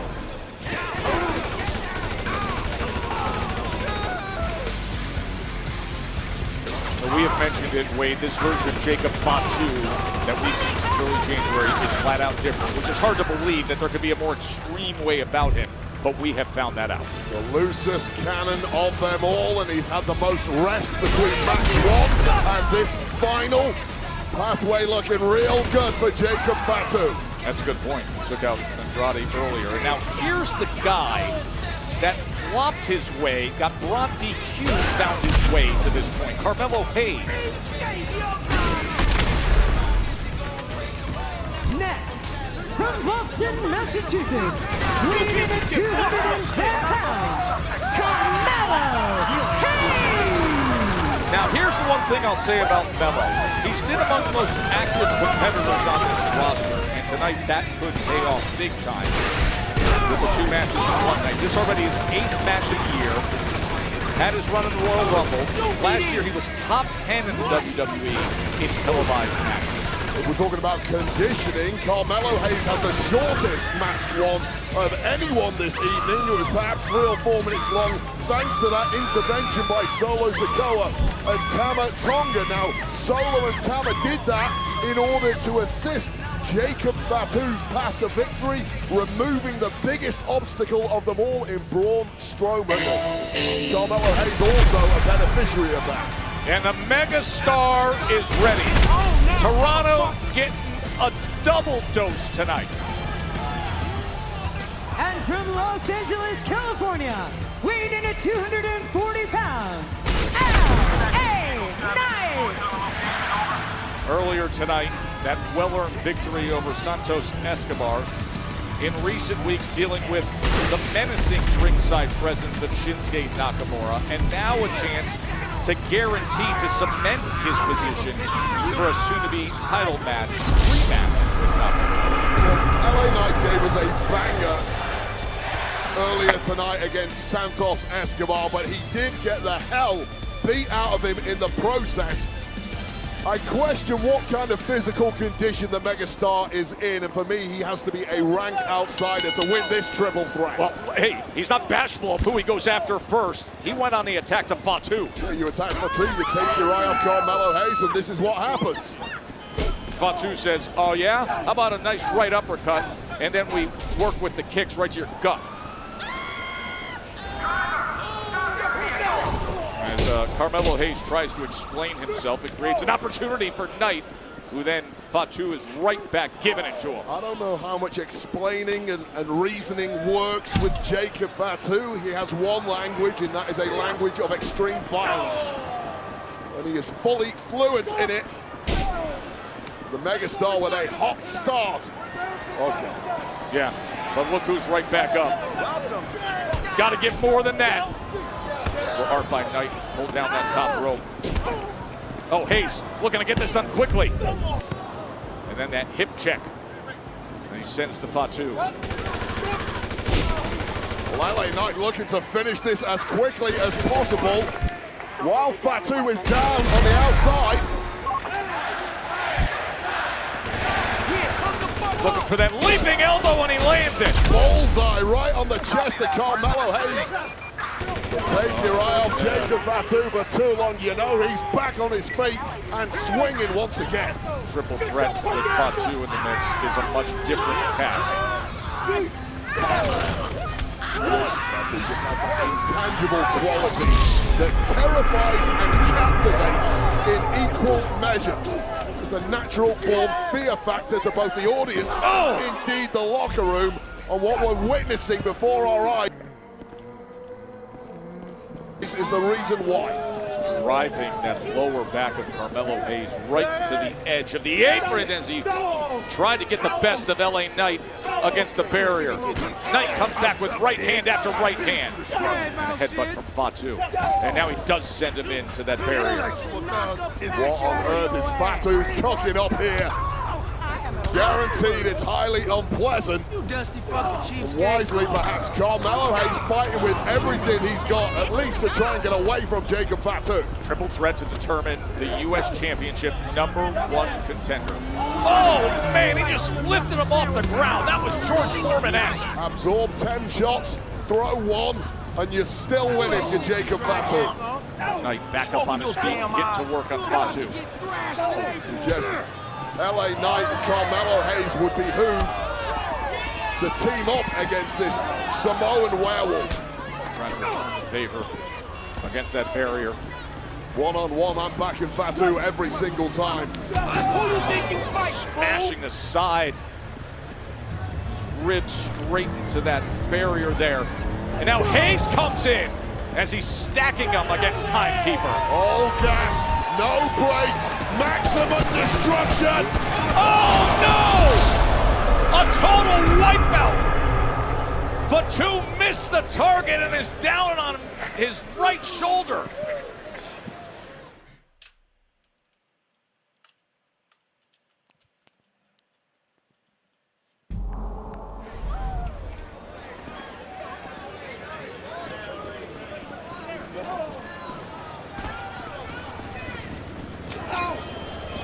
Carmelo Hayes hooking up with LA Knight out on the floor while Jacob Fatu is nowhere to be seen after he took that hard hit. Your eye out, Joe. Slamming Hayes' head into the announce desk. This new reinforced announce desk that has no give to it whatsoever. Well, it's become the unofficial tag partner of LA Knight this evening. It has. Multiple times, going in for victory. Kick out just in the nick of time by Carmelo Hayes. You knock the fuck out. Okay, you want to... These two have effectively turned this into a singles match with Fatu. Fatu goes flying. And that was the smartest thing Carmelo Hayes could have done. Keep Fatu on the outside, going for the kill against LA Knight. To secure yourself an opportunity at Shinsuke Nakamura's United States Championship. These are these moments where the hubris and the arrogance of Carmelo Hayes shines through. You're about to get robbed. So much on the line here. Golden opportunity for him. Knight now. Sending him high into the Toronto sky. The boots of Carmelo Hayes scrape the ceiling of this arena. And then they scrape the face of Jacob Fatu, who simply cannot get anything going in this match. Fatu still not in play here. Time and again, he has been dealt with on the outside as he looks to regain himself. Now Fatu, super kick against Knight. And one for Hayes. Here's the problem, when you have Jacob Fatu down and you don't capitalize by winning the match, this part is inevitable. You can't kill it.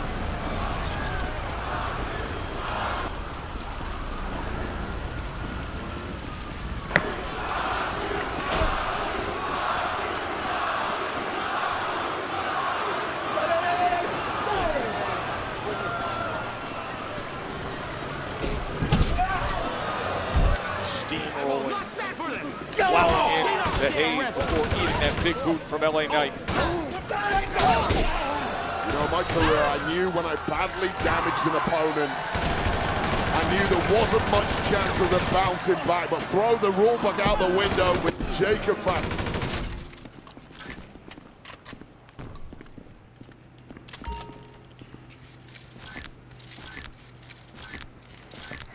Toronto, where earlier tonight, General Manager Nick Aldis announced this one-night tournament to determine the #1 contender for the U.S. Championship. 6 men were competing in 3 singles matches, and it's come down to this: Jacob Fatu, LA Knight, and Carmelo Hayes. What happened a little earlier during our break, it was Carmelo Hayes who got thrown sky high by LA Knight with that massive backdrop, and Hayes' spine hasn't looked quite right ever since. Well, it's not going to get any better right now as he gets tossed halfway across the ring by Fatu. Whatever way you slice and dice it, whoever wins this match has to put in an Iron Man performance this evening. And US champ Shinsuke Nakamura said he was looking for a worthy warrior. I don't care who wins from here. All 3 of those men in that ring qualify, putting it all on the line in 2 separate matches to chase an opportunity at the goal. LA Knight has been chasing redemption against Shinsuke Nakamura, trying to get his U.S. Championship back, and now again, just Fatu shot-putting Carmelo Hayes. Well, Jacob Fatu is spoiled for choice. Which carcass are you going to attack next? Now he lines up LA Knight. Oh, just drapes him over that top rope. Oh, what a body shot that was. Of course, tomorrow, Elimination Chamber. It is coming your way, WWE on Peacock. That starts at 7 p.m. Eastern, nearby at the Rogers Center. And of course, Cody Rhodes has a decision to make. Will he take the final boss's offer? We will hear exclusively the interview, Michael Cole and Cody Rhodes, coming up in moments. But so much to be determined here in this preliminary. Watch out, Knight. Oh, getting out of the way of that running hip attack. Just in time, knew it was coming. Oh, that's a play impossible. Knocked out of his boots by a flying Jacob Fatu. Now Hayes looking to rally here. Fatu is unbelievable, the most well-rounded fighter I have ever witnessed in WWE. A man who could do it all, aside from look sane. Hayes smart to get out of the way of that senton. And now, coming down, springboarding off the rope, and perhaps an opportunity, but not with those eyes, not with that face. You connect with one of your biggest moves and you get laughed at. Up, Samoan drop. That's when you know it really is not your night, Carmelo Hayes, but it might be the Megastar's night. Oh, man, Knight, the jumping neck breaker into the cover to get that status, but the kick out. Well, after that neck breaker, Fatu rolled onto his stomach with momentum, and that extra beat that it took LA Knight to roll Fatu onto his shoulders cost him the 3 count there. Hayes is still reeling in pain after what Fatu did, man. Imagine the bodies of these competitors after what they've already been through this evening, especially LA Knight. Oh, he had a war with Santos Escobar. Man, he went the distance with Escobar, pulled out the victory, and is somehow still fighting away in there. His body must be screaming. They tried to team up. It didn't work out. Go for the BFT! But instead, are you kidding me? First 48 by Hayes.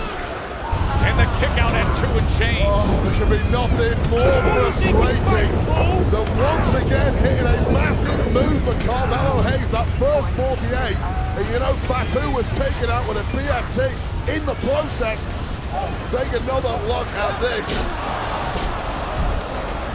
Taking out all comers. I think Fatu was actually taken out with one half of that first 48 in the end, but ultimately, LA Knight kicked it out. And now Carmelo Hayes looking to go up top, perhaps, for his signature move. Nothing but net, no. Instead, he eats a right hand and gets sent out onto the floor by LA Knight right on top of Fatu. Well, Fatu tried to catch Carmelo Hayes. Crumbled in the process, but still managed to power his way up out of this. Fatu is completely effective. Well, this looks ugly as what on earth? No way! Are you kidding me? Springboard crossbody onto the announce desk by LA Knight. And I saw the back of Jacob Fatu snap against this announce desk, much like JD McDonald's did several weeks ago, puncturing along, breaking ribs in the process. Fatu might be out here. The distance that LA Knight just covered, with all that velocity, his entire body crashing down. You go high risk when it's worth it. But someone who might capitalize on that high risk now going up top. Looking to deliver. Nothing but net for the upset win. My, oh my, Fatu. Just in the nick of time, referee had to get out of the way of that diving swanton. And now here comes the brutal running hip attack by Fatu. Man, it was impermeable to damage. Impaler DDT connected right on the top of the head of Hayes. And the jumping moonsault, he's in complete control. Absolutely in complete control. And Knight drags him out of the ring and takes that spot on the cover and takes it. Fatu did all the work. Knight gets the W. The winner of this match is LA Knight! Yes! How clever, how smart by the megastar. That was genius. With an opportunity for gold on the line, you win any way you can, and now officially the #1 contender to the United States Championship is LA Knight. This was just awesome stuff. That mighty moonsault put him in position. Well, dragged out of the ring by the megastar, who seized the moment, seized the opportunity, seized the pin, and in the process seized the #1 contendership. What a night for the megastar. And now he can get back to business against Shinsuke Nakamura. The man he lost that U.S. Championship to. LA Knight is the #1 contender, official and cemented. What a match!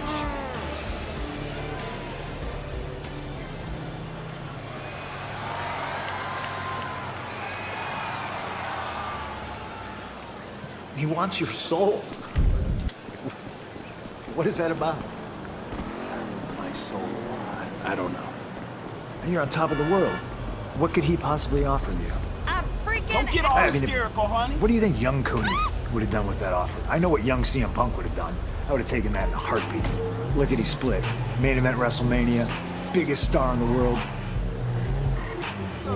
I'm wise enough now to know that I'm happy that offer never came to me.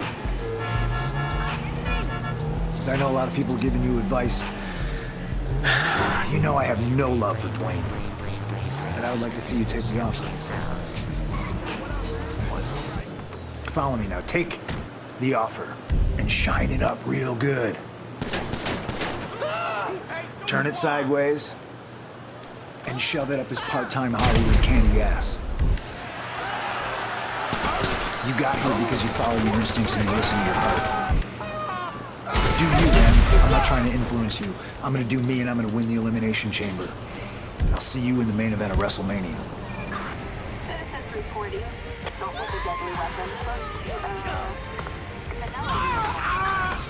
When we come back, everyone wants to know, what is Cody contemplating? Michael Cole will give us the answers. Citizens report an explosion near vanilla unicorn.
Sensational night here in Toronto. Elimination Chamber weekend has begun. Some of our results from earlier tonight.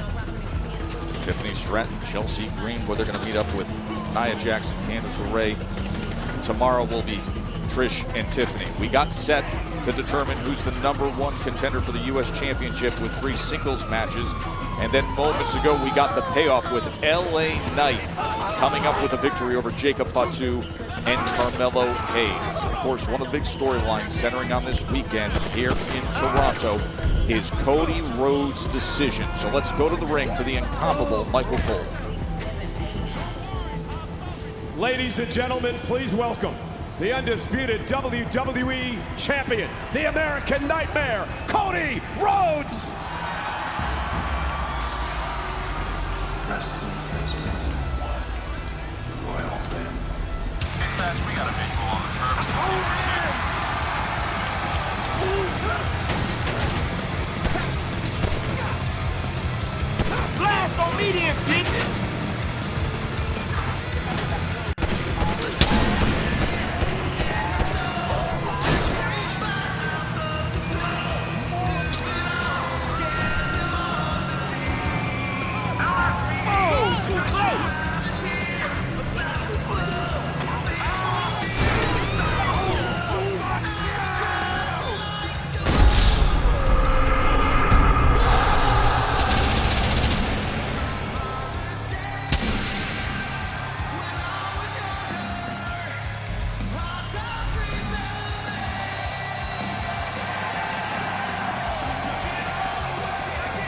What a week it must have been for Cody Rhodes. So much thinking to do, so much contemplating.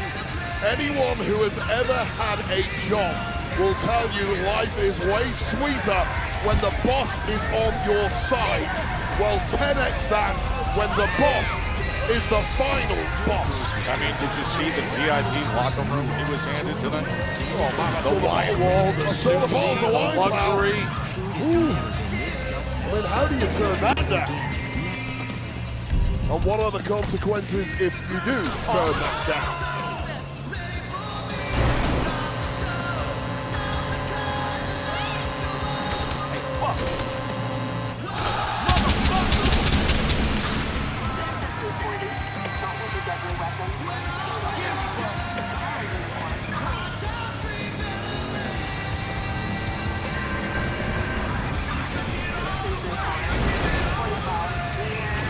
You hit me!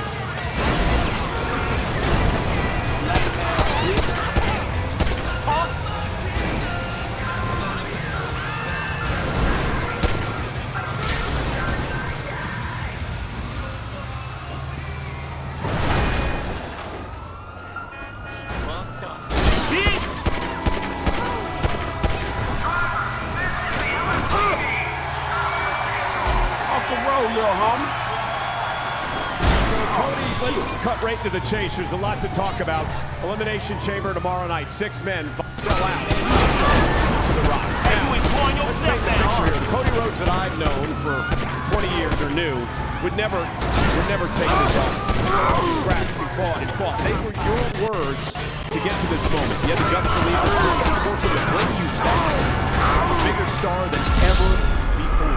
You went on to main event 2 WrestleManias, earned those opportunities, finished your story last year, and now you represent all these people. Everyone in the WWE.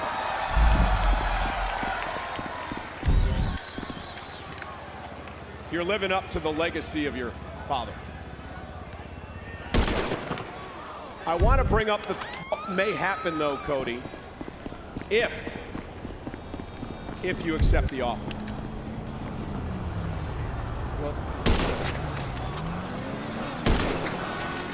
Just real quick, Michael, I know you've got questions. I know why you have to ask questions. Cody, you're trying to deflect.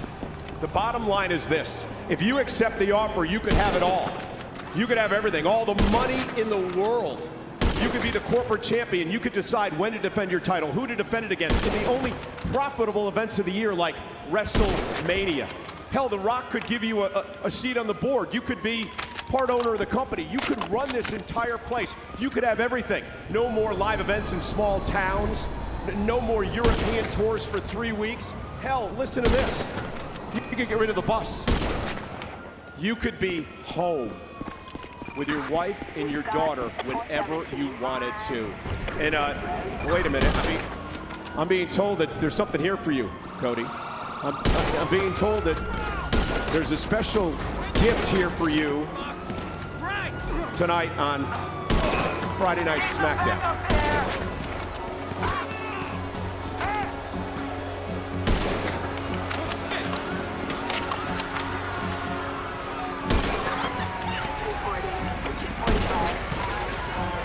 Good luck with that decision.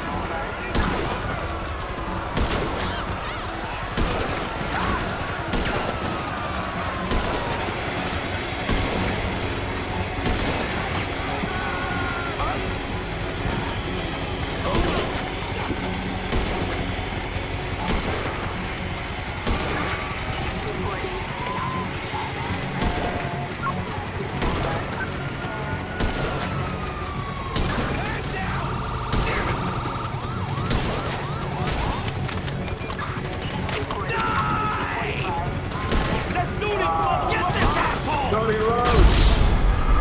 SmackDown. Toronto. The Rock is coming. The Rock is coming to Toronto. He's getting ready to board the bird. Right now. Bring it back on the Rock because this is going to be a big, big night. Tomorrow night, Saturday night, Elimination Chamber. Cody Rhodes, you're going to make the decision of a lifetime. No you know smoking it, allowed. and The Rock knows it. You and The Rock have been talking all week. We've been texting all week. We FaceTime once. And you're going to do the right thing. I know that you're going to do the right thing. Cody, by the way, enjoy the gift. It's a Raptor truck. A gift from the final boss to you. I got the logos all over. It's a badass custom-made truck just for you. Because The Rock knows you love driving, just like The Rock does on the open road. You love driving just like The Rock does on the dangerous roads, on the beautiful roads, on the dusty roads. Speaking of dusty roads, God bless his soul, the American dream. The Rock has been talking to your daddy all week.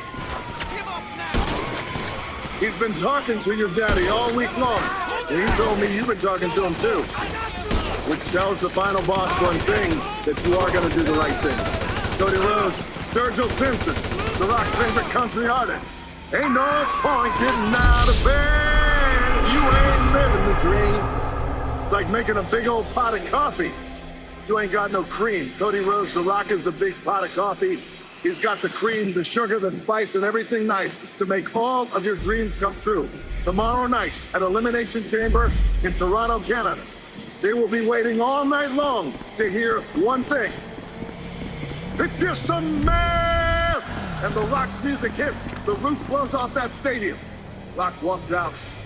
He's gonna walk to you, Cody Rhodes. He's gonna open his arms and say, embrace me as your brother. And I will embrace you as my champion, and you will give me your soul. Cody Rhodes, I want to make all your dreams come true. The final boss will make all of your dreams come true, even the dreams you never knew. You could dream. Every opportunity you ever thought of is going to come true. The Rock will make that happen. You and your beautiful, amazing wife, who I had the privilege of meeting, your beautiful little girl, Liberty, who The Rock has had the privilege of meeting. All your dreams come true with one decision. Tomorrow night, Toronto, Canada, we will make history, and you will give me your soul to become my champion. For The Rock, boards this bird. Cody, I had a little gift made for you, and I've been wearing it all week long.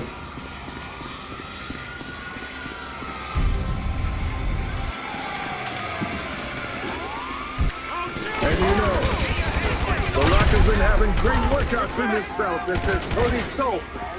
But right here, you know this date. This is the date that your daddy died. And this is the date that broke my heart, because your daddy was one of my heroes. Don't break my heart again, Cody Rhodes. I'm coming to Toronto. You give me your soul, and you make me. You make me embrace you. That's my champion.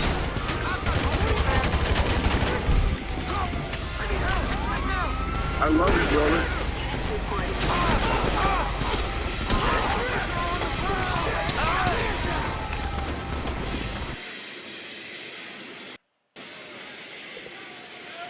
Big blows.